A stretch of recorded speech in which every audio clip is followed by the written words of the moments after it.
Is it working? Okay. Hi, my name is Maria, and I wanted to read to you this book. I'm not very good at YouTubing, so this is a new experience. This book is about George and Marina, the Duke and Duchess of Kent. It's written by Christopher Warwick, and it's a fascinating, easy read, written in a short format, but it's pretty much tells you a retelling of the life of George and Marina.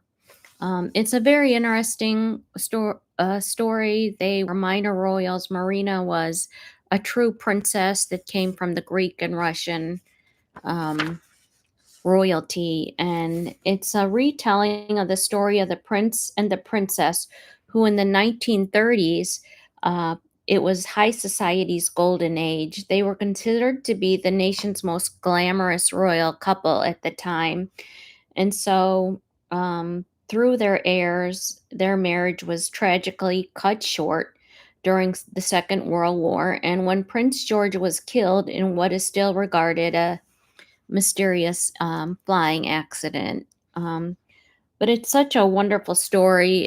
It outlines the life of Prince George, the fourth son of King George V. Um, he was close in age to their youngest son, the George and Mary V. They had a son that died of epilepsy, and he died an early death at the age of 12 or 13. And um, the brother before him, the fourth son, was Prince George, who they call PG in short, which is cute because the current George, Prince George of Wales, is called PG Tips, from what I've heard. And it's a very cute name.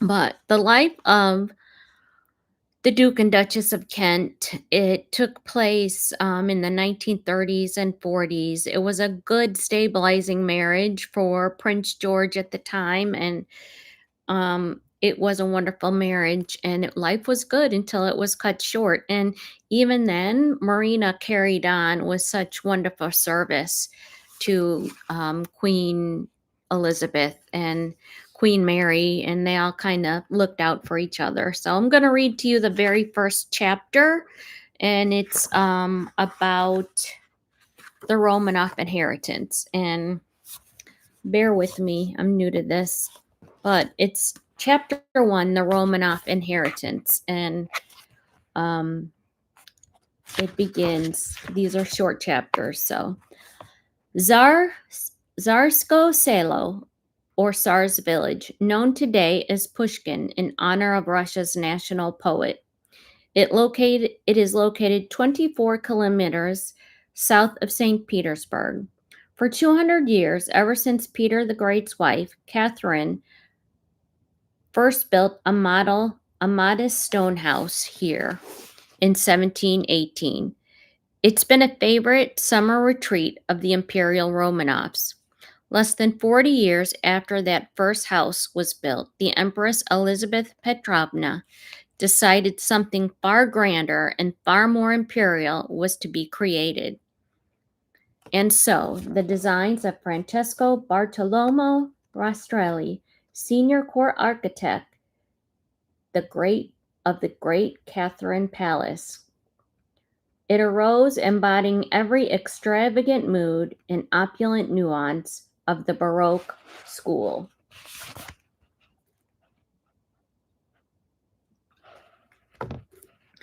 Hovering over the roofline at the northern extreme of the palace's 325-meter-long facade, it's ornamented with rows of towering columns, gilded window surrounds, and wrought iron balconies, a cluster of 5 onion domes, each one gilded with solid gold leaf. Rose above the chapel, otherwise known as the Church of the Resurrection, that Elizabeth Petrovna had incorporated into the palace. It is in this church that the story of Princess Marina, the Duchess of Kent, may be said to have its genesis. For it was here, according to the long and solemn rites, of the Russian Orthodox Church that her parents were married on 29 August 1902. Princess Marina's father, Prince Nicholas of Greece, was born on 27 January 1872. He was the third son and fourth child of the Danish-born King George I of the Hellenes and his Russian wife Olga, the grandson of King George IX and Queen Louise of Denmark.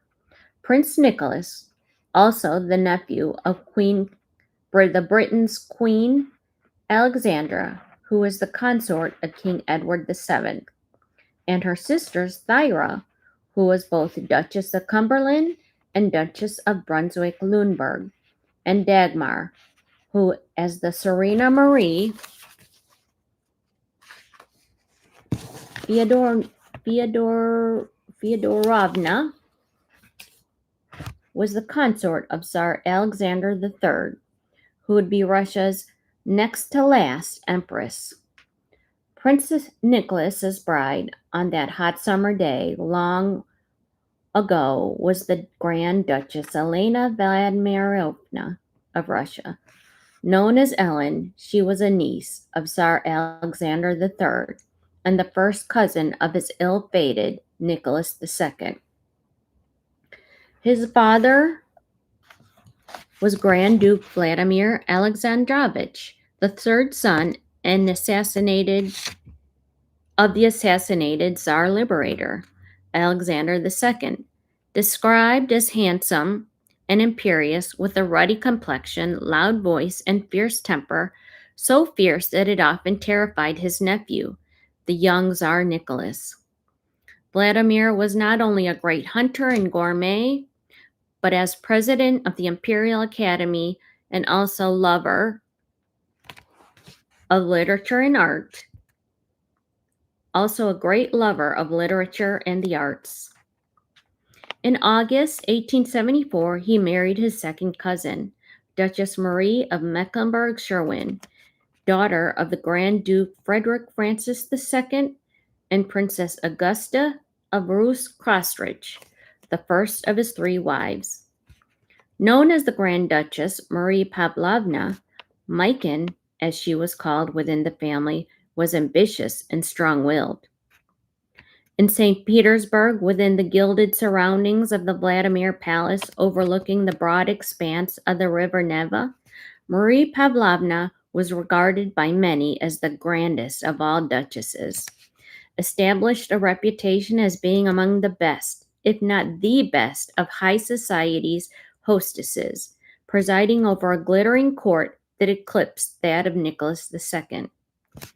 And his antisocial empress Alexandra and rivaled that of Nicholas's mother, Maria Feodorovna. Marie Feodorovna.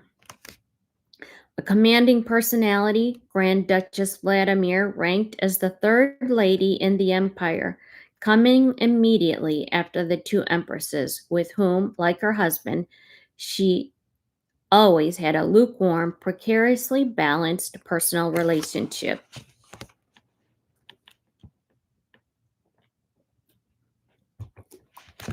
The Grand Duchess Ellen, the Vladimir's only daughter, who had been born on 17 January 1882, a decade almost to the very day after Prince Nicholas was, to quote her husband, lovely and fascinating.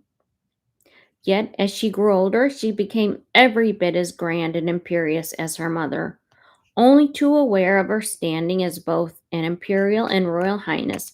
Her lofty attitude was something that did nothing to endear her to her other royal figures, including two British monarchs, King George V and George VI.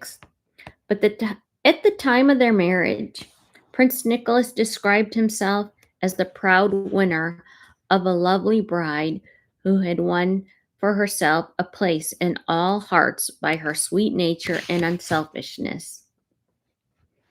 The marriage of Prince and Princess Nicholas of Greece forged yet another link in an intricate European-wide royal web, a web that once again tied the Russian imperial house of the Romanov with a network of royal families that, until the end of the Great War, dominated Europe's political and social structure.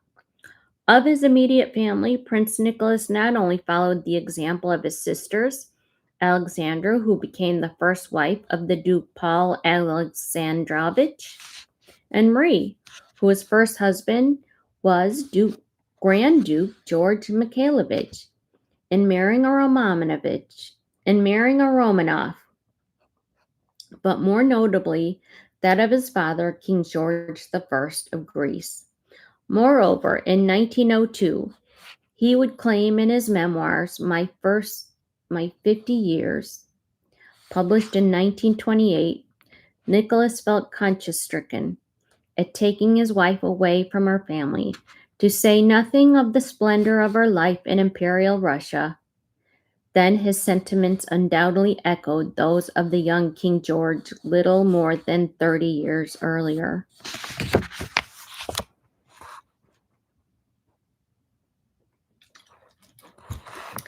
Unlike the Russian monarchy, which celebrated its 300th anniversary not long before the revolution destroyed the institution along with 17 members of the Romanov family in 1918, the Greek monarchy was of a relatively recent origin.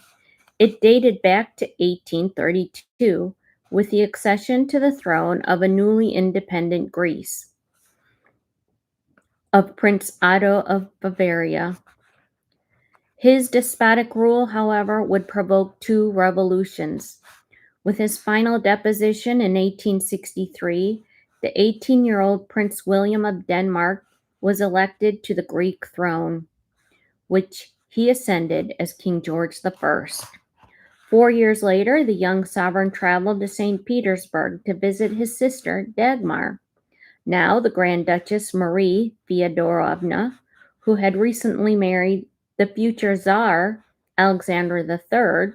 While he was there, he again met Grand Duchess Olga Konstantinova, the eldest daughter of Grand Duke Konstantin Nikolaevich, a brother of Tsar Alexander II, and his wife, the former Princess Alexandra of Saxe-Altenburg. Aged 12 when they were first introduced, Olga, who is now almost 16, still in the classroom, fell in love with George. The feeling was mutual, although her father felt she was too young, still too young to marry, but he gave his consent to George's proposal. The marriage of George I and the young Grand Duchess Olga took place in the chapel at the Winter Palace between the 15th and the 27th of October, 1867, amid celebrations that lasted for 5 days. After a short honeymoon at Rapsha, an imperial estate southwest of St. Petersburg, the new Queen of Greece, whose youth was emphasized by the trunk full of dolls she took with her, was on her way to a new country and to new people. In that time, King George's child bride would become one of Greece's most beloved and best loved queens. She in turn developed a lasting affection for the volatile nation over which her husband had been chosen to rule. Yet throughout a long and eventful life, one that included raising a family of 5 sons and 2 daughters, Queen Olga always felt homesick, pining especially during the early years, not just for the company of her own family, but for Russia itself. Indeed, it was said that leaving the land of her birth filled the queen with a profound and permanent sense of loss. Fortunately, for the conscience of King George and Queen Olga's son, Nicholas, the 20-year-old Grand Duchess Elena Vladimirovna did not experience so profound a sense of loss when she married and surrendered the security of her homeland for a simpler and more primitive way of life in Greece. Like her mother-in-law before her, the new Princess Nicholas, as she became, could not avoid discovering some of the more obvious disadvantages of life in Athens. This royal palace, for example, where she and her husband spent the first 3 years of their married life, it was old fashioned, it was uncomfortable, and it was draughty. It was a house in which two bathrooms served more than 300 rooms, and where cockroaches were more likely to spill from the bath taps than clean water. By contrast, the discomfort Prince and Princess Nicholas experienced at the royal palace was alleviated by the regular visits they made to Tatoi, King George's 40,000-acre estate, some 27 kilometers outside of Athens, situated on the densely wooded southeast facing slopes of Mount Parthena. Tatoi was to the Greek royal family what Balmoral was and still is to the British royal relations. It was a private retreat. In his memoirs, Prince Nicholas wrote, "Of all the places where I have lived, either in Greece or other countries, Tatoi will always stand out as the dwelling round which centered the happiest recollections of my childhood, and as a man. For my parents, as well as for us children, Tatoi represents a real home, the place that belonged to us, where everyone was free to do as he liked. For my parents, it meant a rest in their life, devoted to its many duties. For us, it represented liberty, independence, the scene of our wildest romps and frolics."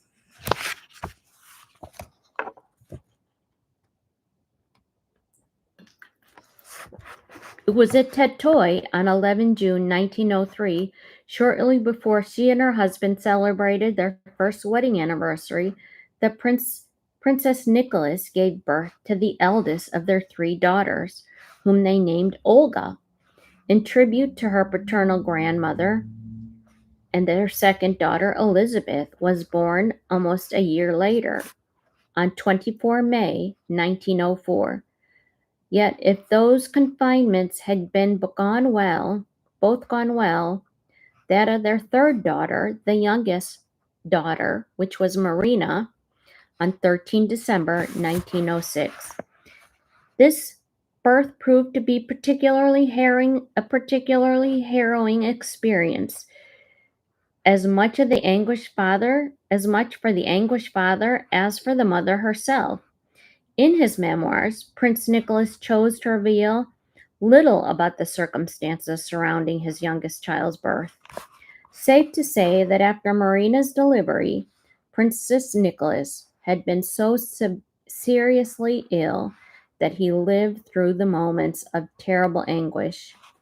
For a long time, he wrote, the princess had been so fragile that she could take little or no part in public life, adding that for the 2 years running she had undertaken a treatment of the famous Franzenbad health spa, which was near Prague.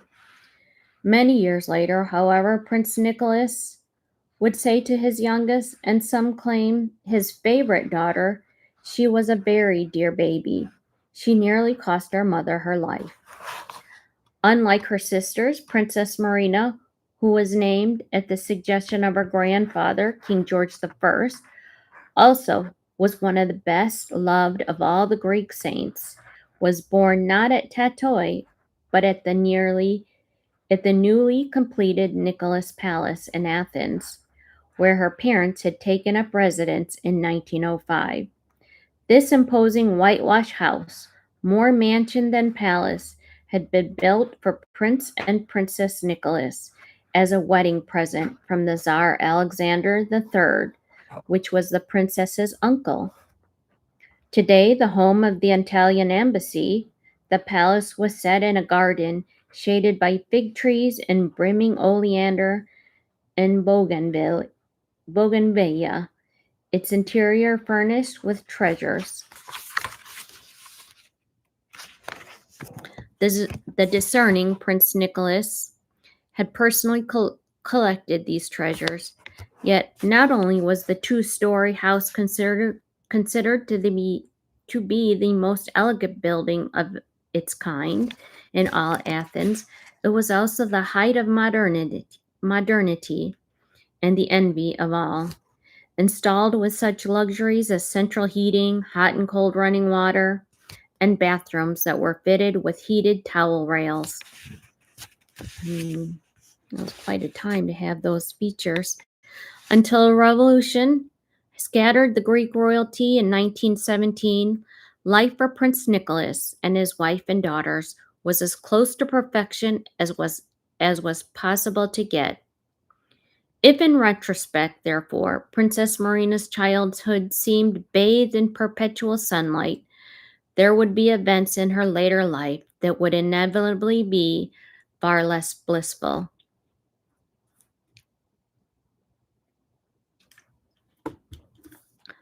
She is a child of destiny, and there will be both sunshine and shadows for her, a gypsy woman predicted when Marina was but a few months old. She will be beautiful. She will make a great marriage with a king's son. Love with her will be her guiding star. It will bring her sorrow, for she will lose her husband while she is still young and at the height of her happiness, but she will find consolation in her children. When you look at their life today, Prince Edward, Princess Alexandra, and Prince Michael, I mean, it's really interesting to look back and see their life when they were young. Though Prince Nicholas had devoted to each of her daughters, her idea of motherhood stopped short of breastfeeding. That task was entrusted to local peasant women who were engaged as wet nurses. Once they were weaned, the children's welfare became the responsibility of their 33-year-old Norland trained nanny, Miss Kate Fox. This Middlesex born daughter of a newspaper publisher who, for an absence of 8 years, would remain with the family as nurse or assistant or companion for the rest of her life. She spoon fed the princess chamomile tea. She sponged their bodies with cold seawater. She encouraged physical exercise as her three charges reached the toddler age. She allowed them to play virtually naked in the garden of their home. My poor father was in despair and predicted that their complexion would be ruined forever when he saw these children become brown as berries. Prince Nicholas would recall, but English practices insisted on by a typically English nanny won the wholehearted support of Prince and Princess Nicholas, both champions of the English way of life. Despite the anxious protests on both sets of grandparents, they're used to swaddling their offspring in unnecessary layers of clothing, allowing them out into the sunshine only if suitable attire and protected by parasols and lace-trimmed bonnets or both. Radical though Fox's methods of raising children may have seemed to others, their practical benefits were always much in evidence during the development of Princess Marina and her elder sister. It was all due partly to the efforts of Foxy, as she was known to the family, that an operation in 1911 to straighten Marina's left foot proved such a success.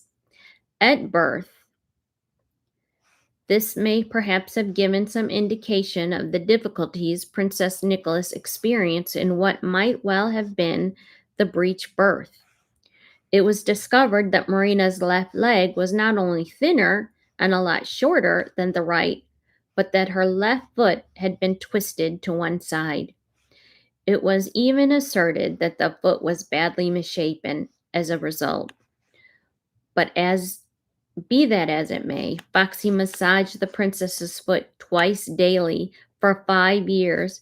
The eventual operation achieved its main objective. though little or nothing could be done at the time to improve the condition of the weak leg itself. The long term effect was that although a slight limp was sometimes noticeable, Princess Marina always wore shoes that were specially designed to correct the imbalance. Throughout her life, Marina coped admirably with this minor deformity. As a child, she was never known to allow it to impede her games. For that matter, some of the more strenuous pursuits like swimming, tennis, or riding, which she shared with her sisters and those close circle of girl cousins, Ellen, the later the Queen of Romania, Irene and Catherine, daughters of Prince Nicholas's elder brother Constantine, the Duke of Sparta, and afterward King Constantine I, and Margarita, Theodora, Cecile, and Sophie, daughters of Prince Nicholas's younger brother Andrew, and older sisters of the Prince of England's Prince Philip, the Duke of Edinburgh. In her 1952 study, The Duchess of Kent, Jennifer Ellis, one of Marina's earliest biographers, wrote, "Like all strong willed, lively children, she was often in conflict with authority. She had a tremendous force for character. It made her the leader among her sisters and cousins. In her determination not to be left out of anything, she had to take life at a tremendous pace, always trying to catch up with the others and usually succeeding through sheer willpower.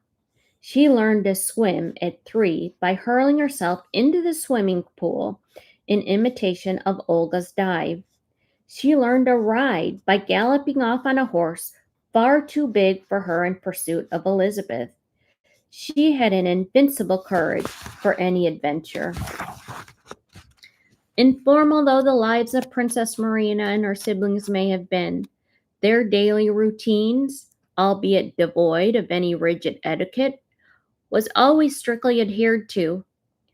For as Prince Nicholas once explained to Foxy, "I want my children to be brought up in an atmosphere of love. But whilst I do not wish them to be thwarted, I do not want them to be spoiled." To all intents and purposes, Prince Nicholas had his way. Yet it's hard to believe, as the youngest member of an extremely close and united family, Maria was not the object of indulgent attention. Indeed, Nicholas himself had to admit that she would always get away with anything, most often with a cheeky retort. When, for example, she had been admonished for some misdeed or other, Marina was told by her father that she must tell God she was sorry. "What would be the use?" she said. "If God knows everything, he must know I'm sorry without being told." On another occasion, when trying to coax the young princess, who was never keen on music lessons, into practicing the piano, Prince Nicholas sat down at the keyboard, picked out a tune with one finger. "Come along," he cajoled. "You see Papa trying, don't you?" "Yes," Marina answered, "and that's why I don't."